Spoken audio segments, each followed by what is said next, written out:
د احناف یو بل دلیل ذکر کی چې سپی په لوښي کې خوله ووهي نو دا به 3 ځله وینځل غواړي، 7 ځله او 8 ځله وینځل نه واجب دي نه ضروري دي او نه پکې د خاورې مږل واجب او ضروري دي. دا د کمال تنظیف دپاره دي. 3 ورځې زیاته حکم استحبابي وي. دلیل په دې باندې چې یو طرف ته د ابو هريره په روایت کې راځي اذا ولغ الكلب هلته راځي یغسل 7 مرات. د اصول حدیث قاعده هم ده، د اصول فقه قاعده هم ده. په رواتو کې چې یو راوي د خپل روایت نه قولا عملا مخالفت وکي یا فتوا د روایت په خلاف ورکي یا عمل د روایت په خلاف ورکي، دا دلیل د دې ده چې دا روایت منسوخ شوی. والا که د دې راوي دا روایت منسوخ نه وای نو د فتوا په خلاف د روایت ولې و، د عمل په خلاف د روایت ولې و. او مولانا صاحب تاسو ته دا تپوس د علماء شکر ده، څوک دا ویل شي په ابو هريره به موږ دا ګمان وکړو چې د قصدن عمدن ارادتن د رسول الله مبارک د قول په خلاف فتوا ورکړه ده. حضور ووله ویلي ده 3 ځله ویلي، ولې که حدیث منسوخ نه او راوی د هغې خلاف فتوا قصدن ورکوي، دې سره لازمیږي تفسیق د راوي، او چې کله فسق د راوي ثابت شي نو بیا د دې نه شهادت قبلیږي نه روایت قبلیږي، د بیا مردود شهادت می مردود روایت می. او الصحابه كلهم عدول. د چاپلار به دا خبره وکي منګ وای چې کله ابو هريره روایت د 7 مرات کړي دی ولوغ القلب نو فتوی ور کړي په 3 مرات، ابو هريره ته خپته لګیدل چې هغه روایت منسوخ شوی. او ما ننسخ من آیت او ننسها نات بخیر او مثل، نو بیرته به ګوره په قیاس او په فتوا د ابو هريره باندې حدیث نه منسوخ کی. ابو هريره رضی الله عنه به د رسول الله نه بل روایت اوریدلې چې هغه کې براغلی وی غسل د ولوغ القلب نه 3 مرات، نو حدیث بناسخ د حدیث لپاره ګرځیدل.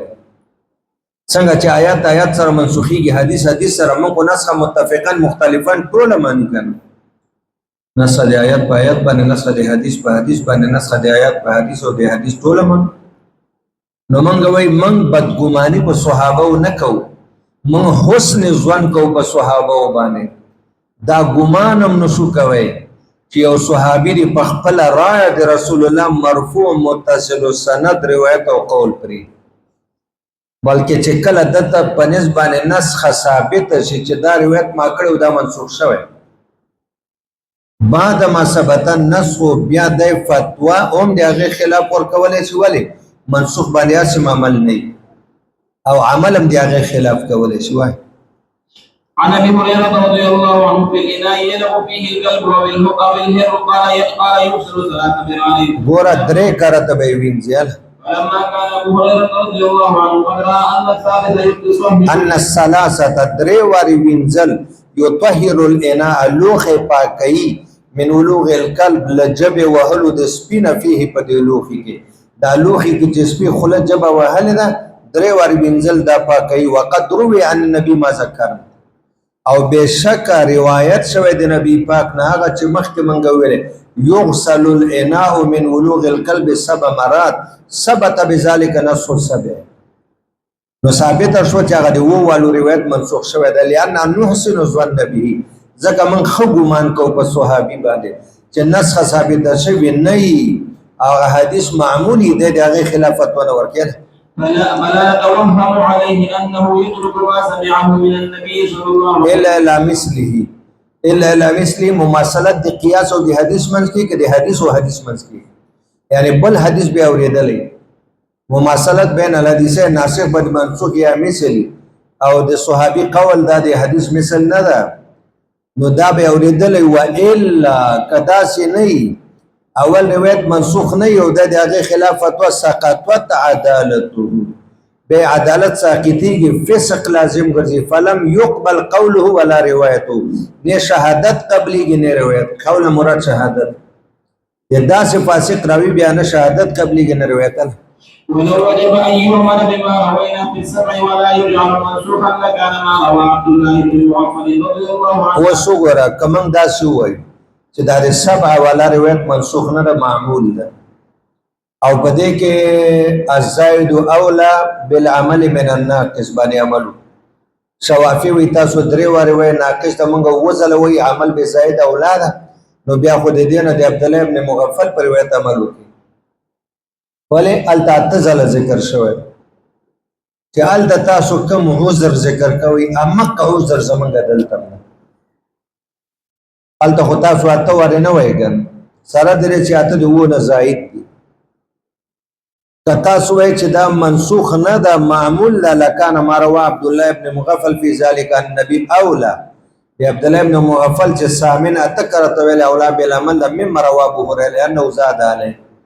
ذکر د عبد الله ابن مغفل کی یو عدد زیات ده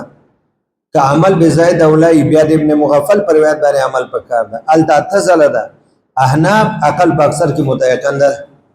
وبه قال حدثنا ابو بكر قال حدثنا سعيد بن عامر ووهب بن جرير قال حدثنا شعبة عن ابي التياح عن مطرف بن عبد الله عن عبد الله بن مغفل رضي الله عنه ان النبي صلى الله عليه وسلم امر بقتل الكلاب. یو زمانه مدینه ته میلمانو راتلو مسافر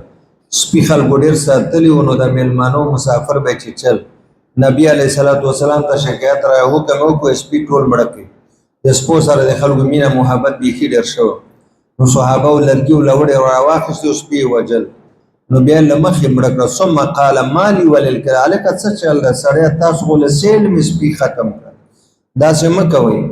یو څو قسم دی هغه وجنې او دا باقی پرې دي ثم قال اذا ولغ الكلب في نايه حد فليغسله 7 مرات دا اول دا حکم وکړي چې خلکو د زړه نه د سپو محبت لري او سپی په کور کې ونه ساتي او به کمی چې په علاقه کې وبو کمی او کور کې د 2-3 سپی می څلور او په لوخي کې 2-3 واره خلم وهي او ته وو واره وینځ او تسکلو ته وبنه پیدا کوي دا ډېر لوی حرجو رسول الله سخ حکم وکړي چې خلکو زړونو نه د سپو محبت لري شو لري کی وعفر السامن بالتراب اتم ځل پکې خاور او مګي پاتو کې یو ځل پکې خاور او مګي قال حدثنا ابن مرزوق قال حدثنا عمر بن شعبة فذكر مثله وهذا عبد الله بن مغفل رضي الله عنه قد روى عن النبي صلى الله عليه وسلم انه يحصر سبعا ويغفر الثامنة بالتراب. ورته اتر غلي دي وزاد على ابي هريره او د په روایت کې زیادت د ابو هريره په روایت د سبع د سمان وزائد اولا من الناقص دا من شوافی او د استاد په مذهب باندې عمل به زائد اولاد په نسبت د ناقص نو فکان ينبغي لهذا المخالف مخالف نه مراد شوافی نو د شوافی او د پر او د مالکیانو د پر لازمه ده مناسبه ده اي يقول لا يطهر الاناء حتى يغسل 8 مرات بیا د دې دا وایي کنه چې تراغ لو خینه پاکي چې اته ځل شوی نه یاره السابع في التراب والثامن كذلك ليأخذ بالحديثين چې په دواړو حدیثونو باندې عمل راشي ام د 7 مرات باندې اب د 8 وإن ترك حديث عبد الله بن مغفل رضي الله عنه فقد لزمه ما ألزم حسبة اوس په دې باندې پوه نه شوي کنه اوس کوم ته دې ته و چې تاسو د عبد الله ابن مغفل پر روایت عمل نه کوي په یوې کوي په بل عمل نه کوي امدق اعتراض مونږ په تاسو باندې کوو تاسو مونږ ته وایي چې 7 مرات باندې ولې روایت عمل نه کوي چې یو صلو ثلاث باندې کوي مونږ وایي تاسو سمانیت باندې ولې نه کوي نو چې کوم اعتراض تاسو په مونږ کوي چې عمل به زائد اولاد ثلاث په ځای باندې په 7 عملو کې نو مونږ وایي لکه تاسو زائد باندې عمل اولاد د 7 په ځای په سمانیه باندې عملو چې کوم اعتراض په مونږ حناف کوي هغه به ته تاسو مالکیانو شوافیو پیدا کیږي فقد لزمه ما ألزم حصوة في ترك السبع التي قد ذكرنا وإلا قد بينا أن أغلظ النجاسات کچې دا خبره نه وي نو اغلظ النجاسات چې بول او براز دي هغه پاکيږي چې لوخي کې تشي امتیاز سپي وکي په درې ځله وینځلو سره فما دونها چې د اغلظ النجاسات نه کم ده چې د هغه د سپي د خلی توکانه د احرا ډیر لایق ده ان يطهره ذلك چې درې ور وینځلو سره د پاک شه ولقد قال الحسن في ذلك بما روى عبد الله دا دفع د اعتراض دا لکه دا دفع د اعتراض دا کاری ګوله څنګه دفع د اعتراض موت شوافی من باندې اعتراض کوي شوافی وای من د عبد الله ابن مغفل پر روایت باندې زکه عمل نکو چې هغه باندې چا فتوا نه دا ورکړي د عبد الله ابن مغفل پر روایت باندې چا فتوا نه دا ورکړي هغه متروک د نو زکه عمل په مونږ نکو دا د شوافی اعتراض زمون جواب ته وګوره ولقد قال الحسن في ذلك حسن بصری لوی تابعی دا هغه فتوا ورکړي پر روایت د عبد الله ابن مغفل باندې چې سپي په لوخي کې خلو وینو اتزل وینځي یو ځل خاور او یو ځل وبو سره وینځله وبه قال حدثنا ابو بكر قال حدثنا ابو داود قال حدثنا ابو حمد عن الحسن قال اذا ولد القلب في الاناء غسل 7 مرات والثامنه بالتراب واما النظر في ذلك فقد كفانا دا و دلیل عقلی ذکر کوي دلیل عقلی په مالکیانو باندې رد کوي اصحاب ظواهر مالکیانو باندې رد کوي نو اوس د عقل تقاضام دادا قد کفانا الكلام فيه ما بينا من حكم اللحمان مونږ چې کم شي غوخه پاکه د جوټه پاکه د نجسه د جوټه نجسه ده نو دلته خدا جوټه غوخه نجسه ده زمونږ په نسبت نو جوټه نجسه ده او نجاسه درې ځلې وینځلو سره پاکي مالکیان چې وایي اصحاب ظواهر چې سپي غوخه پاکه د مال کراهیت د څلور دلایل ذکر کړي اول دلیل دا ده وی خدای قرآن کې وی قل لا اجد فيما اوحي الي محرما پدې کې د سپي ذکر نشته وما علمت من الجوارح قلب معلم چې د تخکار نیولې په خله راوړ دی وینځلو حکم پکې نشته معلومه دار چې غوخه د سپي پاکه ده دریم د سپو د ساتلو اجازه ورکړل شوی څلور قسم سپي ساتل شي او څلورم د ابن عمر روایت چې د لسو بجو په ټیم کې با د مدینه منورې سپي راتله او د مسجد نبوي په صحن کې به کبډي کوله صحن دیوال نو شګي وي کبډي کوله لوبي به کوله او قانون دار چې کله سپي لوبي کوي یو بل باندې ټوپونه وهي جنگ کوي یو بل سملای را سملای نو تشي بولو ساز کې تیزي او د خلینه توکانې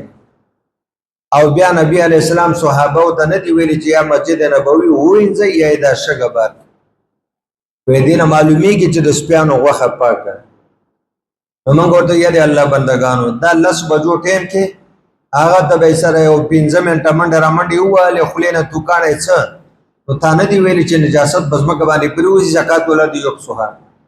اخو د حجاز نور د چینی ما غنټه به ودره د وځ بشو چې دلو سره زمکه پاکي او کچا زمکه وینځل کې دی نو شو او تا چې وای چې کنه چې سپي تا تخکار خله کې نیولې راوړي حکم دی وینځلو نه را شوی نو په کوم ځای کې راغلی چې می وینځي د نه وینځلو حکم په کوم ځای کې راغلی بل چې تاسو دا وای چې لا اجد فيما اوحي ويحرم عليهم الخبائث سره بچو دا په خبائثو کې داخل ده کنه ده وقد ذهب قوم في القلب الى في الاناء ان الماء طاهر ويغسل الاناء سبعا دا قول مراد مالکیان او اصحاب ظواهر او په پاکي دي او د لوخه به وینځي نو چې په پاکي دي لوخه ولې وینځي وای امر تعبدي ده بس رسول الله ویلي دي بندګۍ او د عبادت په حیثیت په عمل کول وقالوا انما ذلك تعبدنا به دا امر تعبدي ده د بنده په حیث مونږ دې حکم تعمیل کو فی الانیه پلوخی کې خاص کر چې سپی په وګو کې خلوانی غسلم په کواسکای مودسم کو اقوال بتلوخه وینځه ځکه چې رسول الله ویلي علت مغوړه وقال من الحجة عليهم أن رسول الله صلى الله عليه وسلم لما سئل عن حياة النبي تردها السقاء فقال إذا كان الماء الذي لم يحمل خبثا فقد دل ذلك أنه إذا كان دون رسول تر پرونه پورې غتا سویل چې کله وګ کلتين تورسي کې پلیتی کې نو چې کلتين نه کمی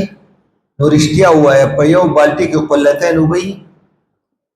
نو چې کلتين نه کمی هغه پلیتیږي او ته چې په یو بالټي کې وبدي دانه پلیتیږي عجیب غوونه خبره کوي یاله ولولا ذلك لما كان ذكر القلتين او کچه ته دا شوی چې د قلتینو